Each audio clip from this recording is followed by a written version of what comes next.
Est-ce que toi aussi, tu avais dans ta classe cet élève qui réussissait toujours tout?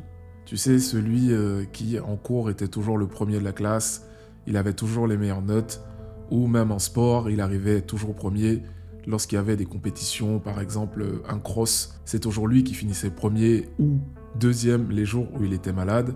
Et tu t'es posé cette question en te disant, est-ce que finalement c'était quelque chose de génétique et que toi, tout simplement, tu n'y pouvais rien et que c'était une sorte de fatalité? Tu t'es aussi posé la question de savoir si c'était le destin qui était déjà tout écrit dans ta vie et que tu avais beau faire tout ce que tu voulais, finalement, tu n'étais pas forcément maître de ton destin. Tu dois être à une période de ta vie où tu tentes beaucoup de choses, mais tu n'as pas encore forcément atteint tes résultats. Pour moi, c'est pareil. Je me suis posé la question de me dire, aujourd'hui, ça fait plusieurs années que je travaille sur différents projets. J'ai avancé dans l'atteinte de certains de mes objectifs, mais je ne suis pas forcément satisfait du résultat. Et donc, je me suis posé la question du succès. Est-ce une prédisposition génétique? Bienvenue à tous dans cette vidéo avec votre coach en développement professionnel, aguerri et authentique. Ouais, aujourd'hui, j'ai dû mettre mes lunettes parce que je me suis gratté les yeux et j'ai un œil qui reste rouge. Et du coup, je savais pas comment faire autrement, alors j'ai essayé de le masquer. J'espère que ça se voit pas trop. Merci à tous ceux qui sont là et qui suivent la chaîne depuis le début. J'invite tous les nouveaux de cette chaîne à s'abonner pour pouvoir me donner la force et me permettre de continuer à vous chercher des sujets toujours de plus en plus croustillants. C'est nul ça comme phrase. Allez, c'est parti. Dans cette vidéo, je vais vous présenter les 5 facteurs qui influent sur le succès. Et oui, comme vous l'avez compris, bien évidemment, il y a le premier facteur qui est génétique. Oui, je suis désolé pour toi, si tu fais partie d'une famille de perdants, tu resteras un perdant. Non, je rigole, calme-toi. Je vais t'expliquer pourquoi. Des études ont montré que le cerveau est un organe comme un autre. Alors, si certaines personnes ont des prédispositions à avoir plus de force, à être plus grand, plus petit, plus gros, plus intelligent. Eh ben écoute, pour le cerveau, c'est la même chose. Il y a certaines prédispositions que tu vas avoir dès la naissance qui feront que tu auras des aptitudes à plus facilement réussir certaines choses. Prenons le cas de Mozart. Mozart est considéré comme un prodige musical dès sa plus jeune enfance. Bien que sa formation musicale et son environnement aient joué un rôle important, son aptitude génétique à comprendre et à créer de la musique était également un facteur majeur de son succès. Les études comme le QI ont également démontré que dans une famille, si les parents avaient un QI élevé, il y avait plus de chances que les enfants aient aussi un QI élevé. Cela démontre bien que la génétique influe sur le succès. Mais rassure-toi, ce n'est pas tout. Le deuxième facteur, ça va être l'environnement. Tu le sais, ton environnement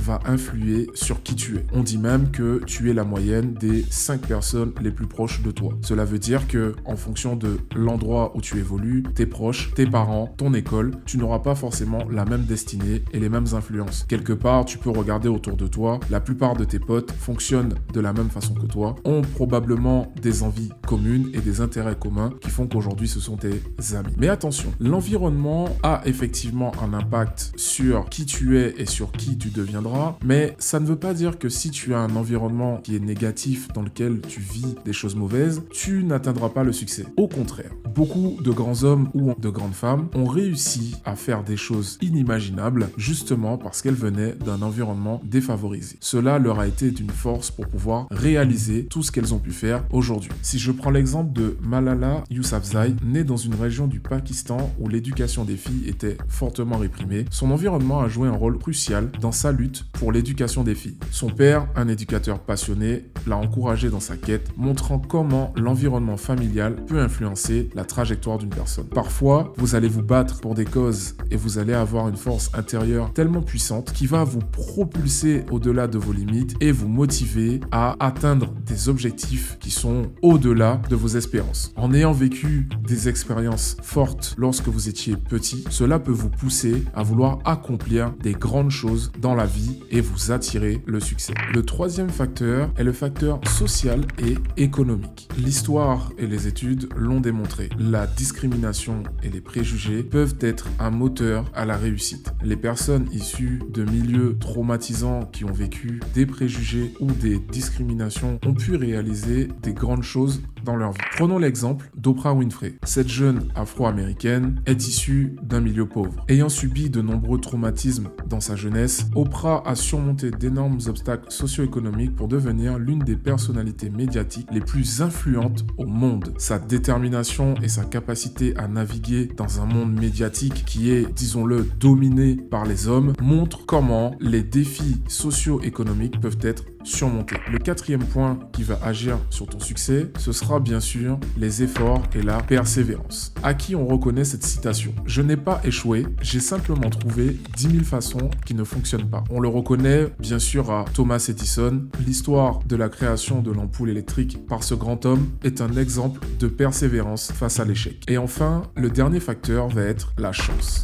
Oui, la chance. C'est quelque chose que tu as déjà pensé et oui, effectivement, le facteur chance intervient. Prenons l'exemple de J.K. Rowling, l'auteur du célèbre livre Harry Potter, qui s'est fait refuser à de nombreuses reprises son livre. Avant de devenir l'une des auteurs les plus célèbres au monde grâce à Harry Potter, J.K. Rowling a essuyé de nombreux refus de la part d'éditeurs. C'est par chance qu'un employé de chez Bloomsbury a lu son manuscrit et l'a aimé, ce qui a conduit l'entreprise à publier le livre. Sans cette coïncidence, la série Harry Potter ne pourrait jamais avoir vu le jour. Maintenant que nous avons parlé de ces 5 facteurs, tu dois sûrement te dire que ça ne va pas t'aider à réussir pour autant. Eh ben, effectivement, ta réussite dépend de beaucoup de facteurs et tu n'auras pas forcément la recette magique pour pouvoir l'atteindre, mais il y a une chose que tu peux faire pour augmenter tes chances de réussite. C'est de tenter et de passer à l'action. Tant que tu n'auras pas tenté et commencé une aventure, par exemple entrepreneuriale ou dans un projet, ou tant que tu n'auras pas fait ce premier pas pour aller voir cette fille qui te plaît, tu ne sauras jamais si tu pourrais réussir à atteindre ton objectif. Le conseil que je peux te donner, c'est que le succès, on ne sait pas quand est-ce qu'il va se manifester. Et donc, pour cela, il faut que tu trouves le moyen de pouvoir apprécier le chemin durant lequel tu vas tenter d'atteindre le succès et trouver le moyen d'apprécier le processus et de ne pas te focaliser sur les résultats. Tu verras que cela sera beaucoup plus simple pour toi et augmentera considérablement tes chances de réussite. Sur ce, n'oubliez pas de vous abonner et je vous dis à bientôt pour une prochaine vidéo. Salut tout le monde!